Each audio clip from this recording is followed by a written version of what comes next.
আসসালামু আলাইকুম প্রিয় শিক্ষার্থীরা, আশা করি তোমরা সবাই ভালো আছো। আজকে তোমাদের সঙ্গে অষ্টম শ্রেণীর প্রথম অধ্যায়ের নিফাক সম্পর্কে আমি আলোচনা করব। নিফাক আরবি শব্দ, তোমরা সবাই জানো নিফাক এটা এমন একটি শব্দ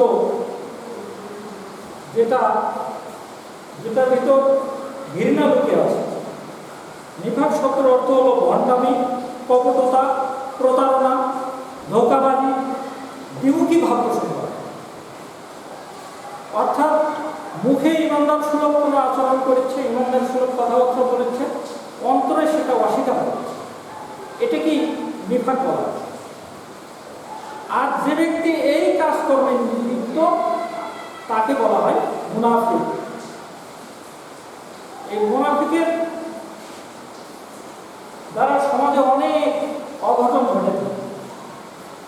এই মুনাফিকের পরিচয় সম্পর্কে আল্লাহ রাব্বুল আলামিন তার কোরআনে বলেছেন, সুন্দরভাবে মুনাফিকের চরিত্র কথা বলে দিয়েছেন। বিসমিল্লাহির রহমানির রহিম। ওয়া ইযা লাকুল্লাযিনা আমানু ক্বালু আমান্না। এই সমস্ত লোকেরা যখন ইমানদারদের সাথে মিলিত হবে তখন ওরা বলে আমরা ঈমান এনেছি।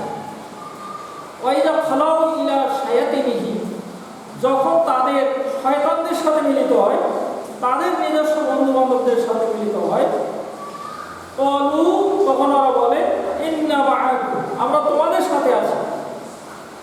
ইন্নামা নাহনু মুস্তাহজিউন, আমরা ওদের সাথে ঠাট্টা বিদ্রূপ করি মাত্র। এই লোকেরাই হলো মুনাফিক।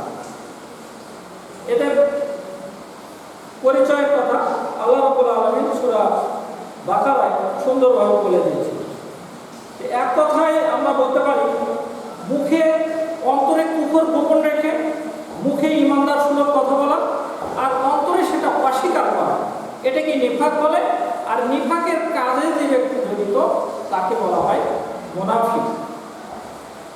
আমরা মুনাফিকের চরিত্র সম্পর্কে এখন জানব।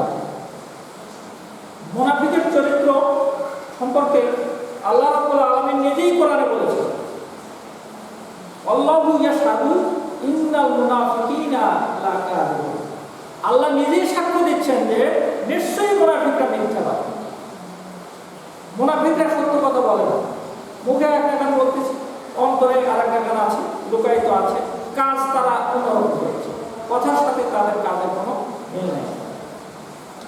রাসূল করিম সাল্লাল্লাহু আলাইহি ওয়াসাল্লাম মুনাফিকের চরিত্র সম্পর্কে সুন্দর একটা বর্ণনা দিয়েছেন। একটা হাদিসে আছে, রাসূল সাল্লাল্লাহু আলাইহি ওয়াসাল্লাম বলেছেন, আয়াতুল মুনাফিকে সালাসুন, মুনাফিকের নিদর্শন বা চিহ্ন হলো তিনটা।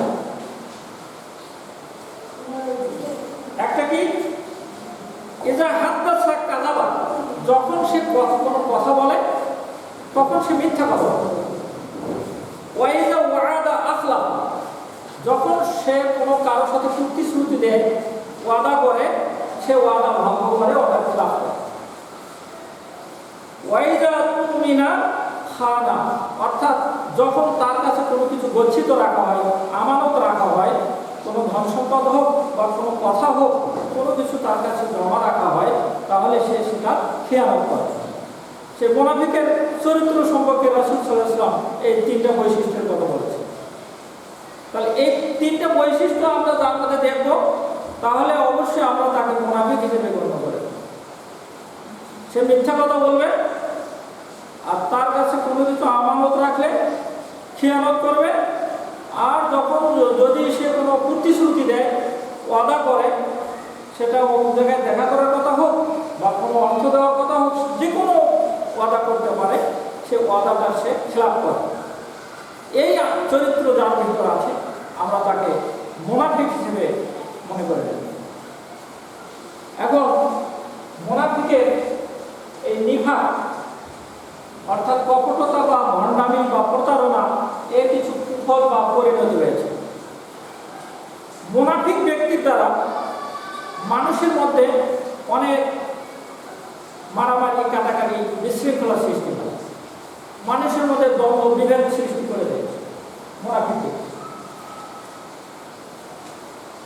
এর চরিত্র মানুষের চরিত্র ধ্বংস করে ফেলে। নিফাকের ফলে মানুষ অন্যায় ও অশ্লীল কাজে অভ্যস্ত হয়ে যায়, ফলে মানুষের নৈতিক চরিত্র মূল্যবোধ হারিয়ে ফেলে। আর মানুষের মধ্যে অবিশ্বাস এবং সন্দেহের সৃষ্টি হয়। মুনাফিকরা ইসলামের চরম শত্রু। এরা বাইরে মুসলমান বলে দাবি করে, কিন্তু প্রকৃত পক্ষে এরা কাফিরদের পক্ষে কাজ করে। এরা গোপন শত্রুতা হিসেবে মুসলমানদের বিপদে ফেলে। এরা গুপ্তচর হিসেবে কাজ করে। এদের থেকে বাঁচা খুবই ভয়ানক, খুবই দুষ্কর। কারণ আমরা কাফিরদের থেকে বাঁচতে পারি। কাফিরকে চেনা যায় যে সে প্রকাশ্য ইসলামের শত্রু, মুসলমানের শত্রু, তাকে চেনা যাচ্ছে।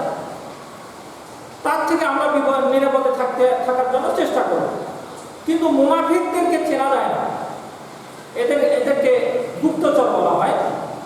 এরা ইমানদারদের সাথে মিলিত হয়ে কাজ করেছে, আবার ফির গোপনে মুসলমানদের যে গোপন তথ্যগুলো সেগুলো কাফেরদের সাথে প্রকাশ করে দিচ্ছে এবং মুসলমানদের বিপক্ষে তারা কাজ করছে।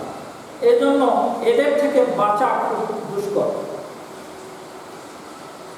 এদের পরিণতি সম্পর্কে আল্লাহ রাব্বুল আলামিন কোরআন কারিমে বলেছেন, বিসমিল্লাহির রহমানির রহিম, ইন্নাল মুনাফিকিনা ফিদ দারকিল আসফালি মিনান নার।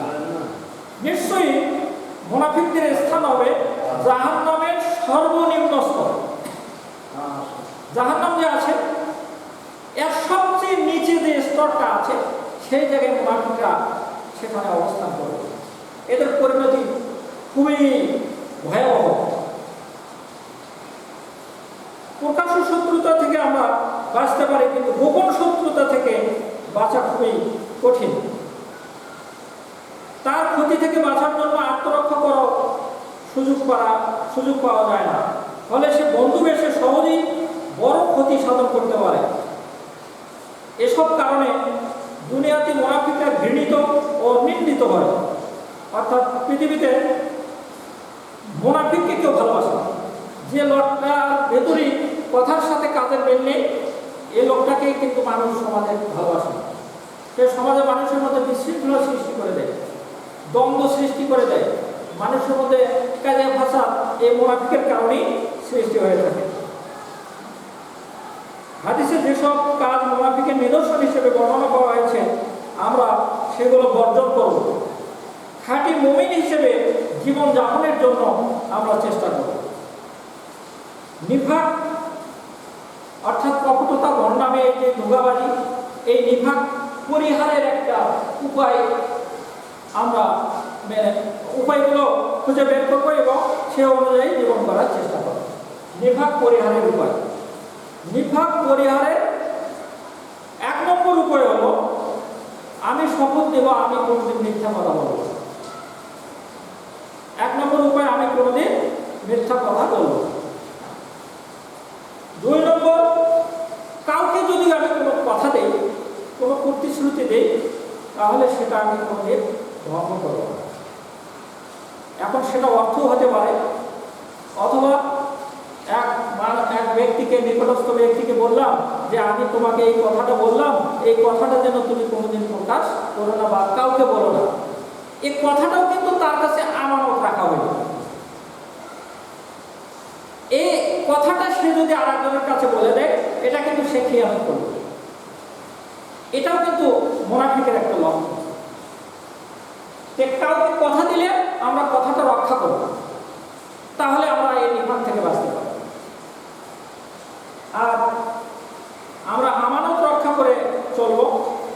যেমন কারো কাছে কোনো জিনিস ও সম্পদ আমানত রাখলে তা যথাযথভাবে সংরক্ষণ করব এবং ফেরত দেব। কারোর সাথে কথা দিলে তা রক্ষা করব। এছাড়াও রাষ্ট্রীয় সম্পদ কোনোদিন বিনষ্ট করব না, রাষ্ট্রীয় সম্পদের কোনো খেয়ানত করব না। এই উপায়গুলো যদি আমরা মেনে চলি, তাহলে আমরা নিফাকি থেকে, কপটতা থেকে বাঁচতে পারি। তাহলে আমাদের জীবনটা সুন্দর হবে। আমরা আমাদের জীবন সাবলীল হবে, ইমানদার সুলভ আচরণ আমরা পৃথিবীতে চলতে পারব। আমরা নিফাকের কুফল সম্পর্কে জানি না, এসব বর্জন করার চেষ্টা করব। আজকে এগুলি আমি শেষ করছি। আসসালামু আলাইকুম।